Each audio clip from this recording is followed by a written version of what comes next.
Welcome to another deep dive.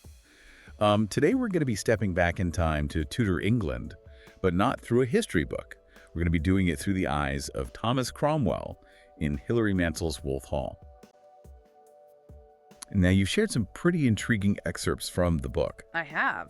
So let's see what kind of secrets we can uncover about this complex, ambitious figure. Well, one of the most striking things right from the start is how Mantel kind of shrouds Cromwell's past in this air of mystery. Yeah. Even Cardinal Wolsey sort of remarks on it. You get these glimpses of his difficult childhood, Right. like little snippets and pieces here and there, like his violent father, his various stepmothers, and then these little details that seem to really stick with you. Yeah. You know, like his affection for his dog Bella, found as a stray. But the full picture of his early life, it always remains just out of reach. It's almost like those little details are almost like breadcrumbs, leading us through his rise to power. And it makes you wonder what drives a man from, those humble beginnings to such heights of influence. Precisely. It's an invitation to kind of piece together this puzzle of his ambition. And amidst all of the political maneuvering, those smaller details, I think they become even more fascinating. Like, for instance, the way he predicts the reappearance of that emerald ring. Oh, right. It's not just about finding a jewel. It's about the way that he thinks. Exactly. His observation, the analysis. Right there. You can practically see the wheels turning in his mind as he's strategizing. Exactly. And it reveals a key aspect of Cromwell's character. Yeah. This strategic brilliance. Uh-huh. He's not just reacting to events, he's always anticipating them. Like a chess master thinking several moves ahead. And that's so evident in his approach to Henry VIII, the king's great matter. It's so methodical, almost surgical. I mean, he doesn't just gather witnesses. He understands their motivations, their weaknesses. It's like you can almost feel the tension in those scenes as he so carefully extracts the information he needs. It's like watching a master strategist at work. Yes. And it really highlights, I think, a crucial point about power dynamics in this world. It's not always about brute force. Right. It's about information, leverage, and understanding the very intricate dance of courtly politics. And those court dynamics shift so dramatically with the fall of Cardinal Wolsey. And it's such a pivotal moment in the story. Yes. And it really reveals Cromwell's incredible ability to adapt. He's fiercely loyal to his patron, but also acutely aware of the changing tides of power. That scene at Deshire where Wolsey and Cromwell are drinking and worrying about the future, I think it's incredibly poignant. Yes. You really sense their fear, but also Cromwell's kind of steely resolve. Yes. He understands that loyalty alone isn't going to save him. He has to leverage his knowledge of Wolsey's affairs, his financial expertise, to maneuver himself into a position of influence with the king. It's almost like he's playing this high-stakes game of survival. But amidst all of the political maneuvering, where does morality fit in? Because Mantel doesn't shy away from the moral ambiguity of his actions. Absolutely.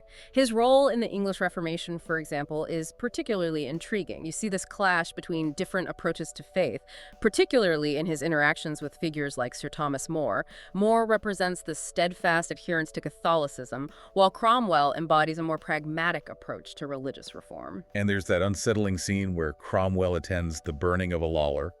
And it just makes you wonder, what impact do these events have on him? How does he reconcile his actions with his own beliefs, if he has any? It's a question that really lingers throughout the narrative.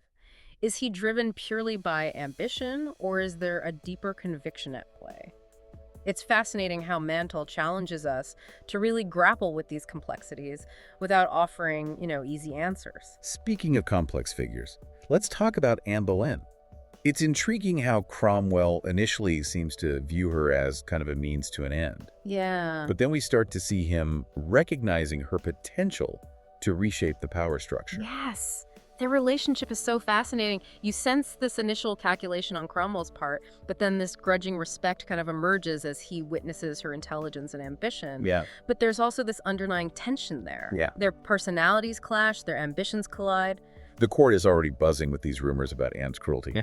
So you're left wondering, what will their dynamic actually become? It's like a powder keg waiting to explode. Right. And it speaks to that broader theme of how appearances and whispers can be as potent as any weapon in this world. Amidst all this political drama, we get these glimpses into Cromwell's personal life. The tenderness he shows toward his daughters. Yes. The grief over the loss of his wife, Liz. It humanizes him in a way that makes his ruthlessness even more perplexing. Precisely. He seems to navigate these multiple worlds simultaneously, the world of power, the world of family, and the world of his own conscience. You see him trying to secure good marriages for his children, particularly his nephew, Gregory. It's almost as if he wants to protect them from the very world that he inhabits. It makes you wonder what he sees for their future. Mm. And what toll does this constant maneuvering take on his soul? Yeah, it really raises the question, can you truly separate the personal from the political in a world like that? Especially when you have somebody like Cromwell, whose beliefs seem to be kind of shrouded in this pragmatism. Right. You never quite get a firm grasp on his personal convictions, especially when it comes to the matter of religion. And religion is like this constant current. Yes. Running beneath the surface of everything in Wolf Hall. It's not just about theological debate. It's about power, control, the very foundation of the kingdom. Yes. I mean, you can practically feel the ground shifting as England breaks from Rome. Yeah. As the monasteries are dissolved. It's a seismic change. It is. And Cromwell is right at the heart of it. He's often seen attending these religious debates and discussions, Yeah. but you never get a clear sense of where his true allegiance lies. Right. He seems to approach it with the same strategic mind that he applies to everything else. Yeah. And it makes you wonder, does he see faith as just another piece on the chessboard to be used in the pursuit of his goals? That scene where he witnesses the burning of the Lawler is so striking. Yes. It's a brutal reminder of the stakes involved, the human cost of religious conflict. You'd think it would push him toward, a more decisive stance. You would think. But even then, he remains enigmatic. He does. It's almost like he understands the power of belief, but also the danger of fanaticism. Yeah. And he's able to navigate those very treacherous waters Right. with incredible skill. But you're always left wondering, at what cost? What compromises does he make along the way? And how does he manage those compromises while dealing with figures like Thomas More, Bishop Gardiner, and Thomas Cranmer? I mean, they each represent such different approaches to faith. Oh, absolutely. I mean, More with his unwavering Catholicism seems almost allergic to Cromwell's pragmatism. You can practically feel the tension crackling between them. More represents the old order. Yeah. Clinging to tradition. And Cromwell kind of embodies this new wave of thinking, this willingness to just break from the past. Right. And it's not just about religion either. Right. It's about the entire structure of power. Who has the authority to interpret scripture? Who gets to decide the fate of the kingdom? Yeah. These are the questions that are shaking the very foundation of their society. And at the center of it all is Henry VIII. But Mantel doesn't present him as the stereotypical tyrant No. that we often see in, historical dramas. Instead of this larger-than-life domineering figure, Yeah. we get this much more nuanced portrait of Henry. You do. He's a man driven by desire, yes, but also plagued by insecurity, haunted by this need for a male heir. Yes. You see these moments of genuine vulnerability. Yeah. Moments where he almost seems childlike in his anxieties. Yeah, and it's fascinating how Cromwell seems to understand him Right. better than anyone else at court. He knows exactly how to play to Henry's ego, how to steer him toward, a desired course of action. Remember that scene where Henry is agonizing over his marriage to Catherine? Oh, yes. Terrified that his deceased brother is going to plead against him in the afterlife? Right. And Cromwell manages to redirect his anxieties, appealing to his sense of power and legacy. It's masterful. Yeah, it really is a masterclass in manipulation. It is. You're left wondering, who's truly in control here? Is Cromwell merely a skilled advisor? Or is he the one pulling the strings, subtly shaping the king's decisions to his own advantage? And that's the brilliance of Mantel's writing. Yeah. She doesn't offer these simple answers. Right. She forces us to question, to analyze, to consider the complexities of, motivation and power. Yeah. It's almost like she's inviting us to participate in this historical puzzle, to piece together the clues and draw our own conclusions. And those clues aren't just found in these grand pronouncements and these political No, machinations. they're not. Mantel weaves in these details about everyday life in Tudor England. The smells of the marketplace, the anxieties about plague, the whispers of discontent among the common folk. Yes, it creates this incredibly immersive experience. It just brings the past to life. You can practically feel, the damp chill of a London morning, or hear the creaking floorboards in a dimly lit room. Right. It's not just about history, it's about, the human experience within that historical context. And that human experience isn't always pretty. Yeah. Mantel doesn't shy away from the darker elements of the era. No. The descriptions of torture, the casual brutality, the ever-present threat of violence. Right. It's a reminder that this wasn't some romanticized time of chivalry and courtly love. Exactly. It was a world where power was very much a matter of survival. Right. Where ambition and ruthlessness were necessary tools for advancement. Right. And Cromwell embodies those qualities, perhaps more than anyone else. So the question remains, is he a hero or a villain? Yeah. A shrewd strategist or a cold-hearted manipulator? Well, it's tempting to judge him by our modern standards, but we have to remember he was operating within a very different moral framework. And I think Mantel, she doesn't allow us to label him easily. Right. He's a man of contradictions. He's capable of great intelligence, compassion, but also capable of, ruthlessness and this really cold calculation. And that complexity makes him utterly fascinating. It does. You're constantly trying to unravel his motives, understand the forces that shaped him. And remember, this is just a glimpse into Cromwell's world. Right. We're only halfway through these excerpts. There's still so much more to uncover. So much more. So many more layers to peel back. We've talked a lot about, the men in Cromwell's orbit. But what about the women? I mean, they're not merely passive bystanders in this drama. Oh, no, they're not. They wield their own kind of power, Absolutely. navigate their own set of challenges, and their stories are just as captivating.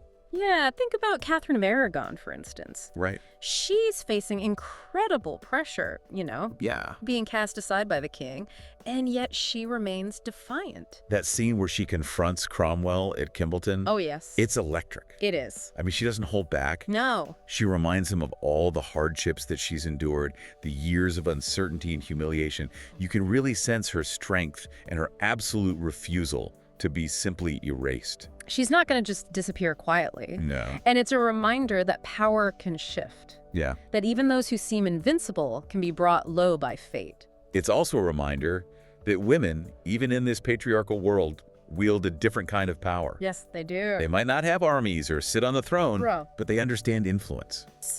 Leverage and the power of perception. And Catherine knows how to use those tools to her advantage. She does. And then there's Anne Boleyn. We've talked about her ambition and her intelligence. Yes.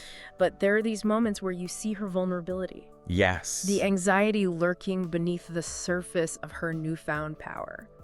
It's almost as if she knows it could all disappear in an instant. Right. That scene where Cromwell observes her during her coronation, I think, is just fascinating. Yes. You sense the very careful construction of her image, the way she commands attention. Mm-hmm.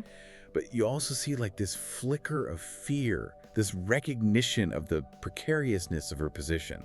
It's like she's constantly performing, aware that any misstep could lead to her downfall.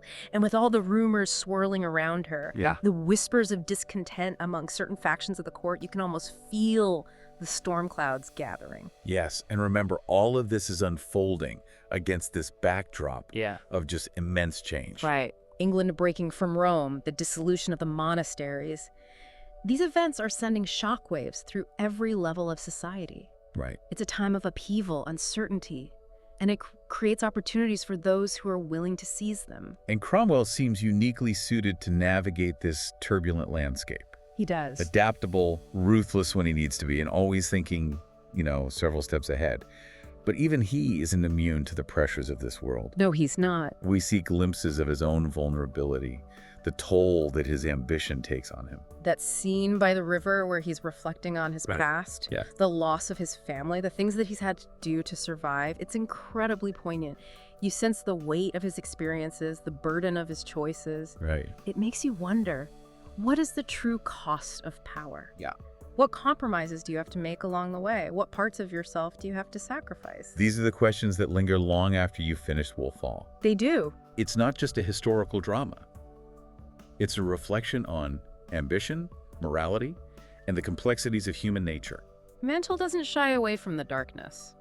But she also reveals these moments of humanity, of tenderness, that make these figures so compelling. Yeah. You can despise their actions one moment and empathize with their struggles the next. So what about Cromwell's legacy? I mean, was he ultimately a force for good or ill in shaping, the tumultuous events of his time? I think that's the question we're left pondering. It's tempting to judge him by, our modern standards, but we have to remember he was operating in a very different world. Right. A world where power was often a matter of survival. I don't think Mantel offers any easy answers. She challenges us to grapple with those complexities of history, to see beyond those simple labels of hero and villain. And that's what makes this deep dive so fascinating.